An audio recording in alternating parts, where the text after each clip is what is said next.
دور دقيقة كور لكن سيدا كلا إن جنرال واسكو فرين هجيتك بلدوين يقولوا برتو بقولك بقول واسكو فرين وعنقولي وتلياشة مع وسيد اللي نكمله أوكي وعنقود وكودي بيا برايم تركة وكان برايم زر حمزة. السلام عليكم. عليكم السلام ورحمة الله وبركاته. تلي وانك السلام يا سكورن سيتاي. الحمد لله ريد الجروف عنها إلى أن نقول ذلك. waan fiicannahay walaalow annaguna runtii waa marka koowaad waa idin mahad celinayaa adiga iyo ciidanka iyo deegaanka intaba waa idin mahad celinayaa dadaalka aad samayseen iyo geesinimadiina iyo sida aad wadankiina u difaacdeen ilaa haddana u difaacaysan waad ku mahadsantihiin marka labaadna waa idin hambalyeynayaa runtii waxaan idin leeyahay hambalyo waad adkaateen waad guulaysateen Soomaali oo dhan ayaa idin fiirinaysa runtii kudayasha aad mudan tihiin waana la idinku dayanayaa taariikh baad samaysteen aad iyo aad mahadsan tihiin waxaan ballan qaadaynaa dawladdu iyo shacabka intaba waa idin garab taagan yihiin gadaal iyo horay iyo dhinac kasta waa idinka jiraan nimankaasna waa soo afjaraynaa inagoo iswadana hadii la yiraahdo oo wada shaqeynayna waxaan rajaynayaa ciidankana sidaas aad iga gaarsiin waad igu salaami waan idin garab taaganahay waad guulaysateen waad adkaateen waad jihaadaysaan mujaahidiin baa tihiin niyad wanaag halala yimaado dalka iyo dadka iyo diinta idinkaa difaacaya cadowgana waad ka difaacaysiin aad iyo aad baad noogu mahadsantihiin runtii inaan intaan dhahaan idin rabay inaan idin ballan qaaday inaan idin garab taaganahay waan idin wada imaan doonaa haddii la yidhaahdo one by one marka ciidanka iyo saraakiisha iyo dhammaantoodna igu salaama khayrna waa idin rajaynayaa ilaahay idinkiis waa mahadsantahay ra-iisul wasaare hal mid ayaan kaa codsanayaa meel walba horta waa la xoreeyey markaana aad u cabsi badan yihiin oo dabadaa looga jiraa anaga jihaadaan nahay waxaan kaa codsanayaa in meelaha la qabtay dadkii dad masaakiin ay joogo oo gargaar lala soo gaaro intaas horta kaa codsanaya qorshaha dawladdu waxaa weeye in degmo kasta iyo tuulo kastoo la xoreeyo biyo iyo caafimaad iyo waxbarasho iyo station booliiskii iyo maamulkii oo isku xiran iyo haddii ay dib u heshiisiin deegaanka u baahan yahay in ayadana loo dhammaystiro wasaaradaha qaabilsanna waan farnay oo waan amarnay hay-adaha caalamka oo inad kaalmeeyana ayakana haddeertaanaan la fadhiyey dhowr daqiiqo ka hor oo aan arrintaa dhammaysanay waa diyaar amniga mar haddii la sugo waxa ku xigaayo waxaa weeye waa in shaqadaas la qabo dawladday u taallaa annaga iyo hirshabeellaa iska kaashanayna dawladda way ka go-an tahay waana ka shaqaynaynaa ilahay idankiis taas waana lagu ogyahay haddii la yidhahdo shaqadan aad baad u mahadsan tahay ما شاء الله رئيس الوزراء ما سنتهي أنا ما أرتيش كوه هم بليننا أنا جا أقولنا إن تاجرتها إن أمر لما كي نقطة أكيد نقول كذا وهو أنا تاريخ ده نقول برتها وهو إنه كاسوينا بدي ذكر تذكر مساكين كا أو طعن تذكر اللي بان كي تذكر لما ده حبي جالسين فأنا إن ما أرتيش تذكر وسيقول متقدر أدوك شو جالسين الدنيا غير ما كل ذلك أنا تيجي نفتح أنا ما ورني waa annagana waa huraynaa ilaahay idinkiis hay-adda maaraynta musiibooyinkana waa gaarsiinaynaa cuntooyin baa la soo gaarsiin doonaa insha allah horeyna waxba loo gaarsiiyey haddana waa la soo gaarsiinayaa hawshaas waa ka shaqaynaynaa idinna hawshiina qof walba meeshiisa ayaan laga soo dhicin annagana meeshanada naga soo dhici maayo haddii la yidhahdo aad baad u mahadsan tihiin guulna waa idin rajaynayaa igu salaama dhammaan wiilasha iyo gabdhaha Soomaaliyeed ee jihaadka ku jira hala igu salaamo ما شاء الله ما سنتها أخو سلامي ما سنتها رجال ما سنتها رجال وما سنتها operation كان هرت حلم باللوني هذه ساك ساعد الصبح باللودي دول إلى 7 كيلومتر جارة يدرك كيس اللي عن كهول قلنا إلى 7 ميلود عن كويرهني وحن كبلوني جيس كمل يراهدو الساق شروف للي يراهدو وعدد كبير كوادن 2 كيلومتر وجرت ماشى إذا ماذا كسرين waxay ciidamadaas u tageen meel ay deganaayeen oo dacwo qoran la yiraahdo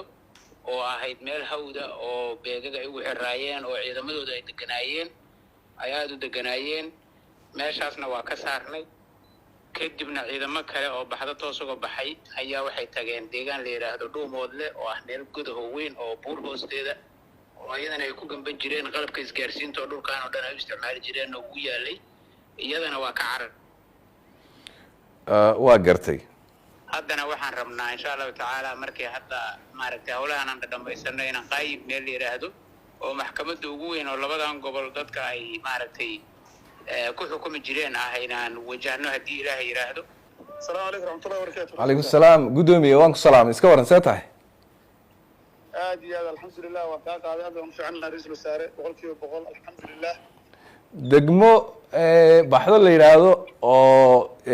geesinimo ku caanbaxday oo runtii soomaaliya u horseeday inay guulaysato ayaad guddoomiye ka tahay marka adiguna geesi baa tahay mar hadba haddaad guddoomiye ka tahay haddana aad safka hore ku jirto waan ku hambalyeynayaa number one horta dee waxaa weeye waa mujaahidiin jihaad baad ku jirtaan dhammaantiin allah idinka aqbalo amiin amiin. number two waxaan rabaa inaan aan ballan qaado dowladda soomaaliyeed waa idinla jirtaa garabkiinay taagan tahay dhinaciinay taagan tahay waa ka go-an tahay dagaalkan in la wado oo u socdo oo dalka lagaga xoreeyo oo diinta ay kharibeen lagaga xoreeyo oo khawaarijtaas meel la saaro ummadda soomaaliyeed laga xoreeyo dowladda waa ka go-an tahay waana idin garab taagannahay maasha allah aad iyo aad waad ku mahadsan tihiin naftiina aad huraysaan xoolihiina aad huraysaan shacabka soomaaliyeedna dhammaantiis idinka uu idin fiirinayaa waana idin daba socdaa waa idin garab taagan yahay meel kastuu joogo kii aan garabkiina ka bilaabinna meeshii uu joogay uu ka bilaabayaa marka waxaan leeyahay soomaaliya guul baa usoo hoyatay wiilal baa inaga shahiidi doona horeyna boqol bay inooga dhimanayeen laakiin inagoo khawaarijta la jihaadayna midka shahiidaya ha ku shahiido runtii waa guul idinkaana horseed baad ka tihiin waxaana rajaynayaa ilaahay idankiis in soomaaliya si deg dega looga wada xoreeyo waxaan rabaa inaan idin mahad celiyo waxaan rabaa inaan idin hambalyeeyo waxaan rabaa runtii inaan idin caddeeyo inaan idin garab taaganahay wasiir alcadaala waa idinla joogaa kuwo kalena way idimaan doonaan annaguna waan imaanaynaa ilahay idankiis haddii ilahay yihahdo xildhibaan saabirna uu nala joogaa ra-iisul wasaare aad iyo aad u mahadsan tahay allah ku sharfo runtii inagu dee waxaanu isku xilqaanay inaan maaragtay cadowgaas soo jireenka xukuumaadka ummadda soomaaliyeed aanu la tacaalno deedna haddii maanta dowladdii soomaaliya ra-iisul wasaarihii waqadka noogu jiro uu ballanqaad noo sameeyeyna aad iyo aad bay noo farax gelinaysaa haddii aan wax yara dib ugu laabanno deegaamo fara badan ayaa saaka la maray oo la xoreeyey ilaaha ku mahadsan ilaa iyo 10 tuulaa saaka la maray oo la xoreeyey marka ciidanka ka deegaanka iyo kan dowladda guud ahaan iyo gaar ahaanba niyaddooda aad bay u wanaagsan tahay way ku faraxsan yihiin inay maanta la dagaalamaan khawaarijtaas waxay ku faraxsan yihiin in dowladdii soomaaliya oo wasiiradii iyo xildhibaanadii ay soo dirtay ay garab taagan yihiin dagaalkii hogaaminayaan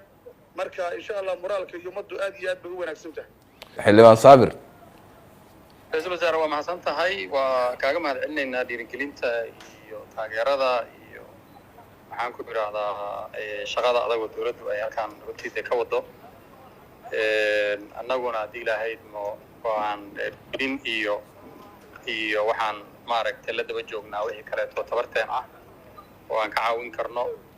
shaqo fiicanana la qabtay runtii sidaas uu guddoomiyuhu kuu sheego weeye insha allahu tacaala waxa dhimanna waa soo afjari doonaa biidni illahi alkariim xildhibaan aad u mahadsan tahay waxaan rajaynayaa xildhibaanada soomaaliyeed inay kugu daydaan waxaad u tahay hormuud adiga hadda waxaan la hadlayay malik oo asagana hiiraan safka hore fadhiya adigana halkaasaad safka hore ku jirtaa waxaan runtii soo jeedinayaa codsanayaa xildhibaanada soomaaliyeed inay ku daysadaan aad iyo aad baad u mahadsan tahay xildhibaan hormuudnimadaasaan kugu aqaan runtii waanad ku jirtaa waxaan rajaynayaa in ilaahay ajri iyo thawaab kaa siiyo hadda dadkaagiina waad xoreynaysaa matalaada dhabtiihi waa midaas aad iyo aad baad u mahadsan tahay xildhibaan kulligiina waan idin ducaynayaa allah idin barakeeyo allah idin guule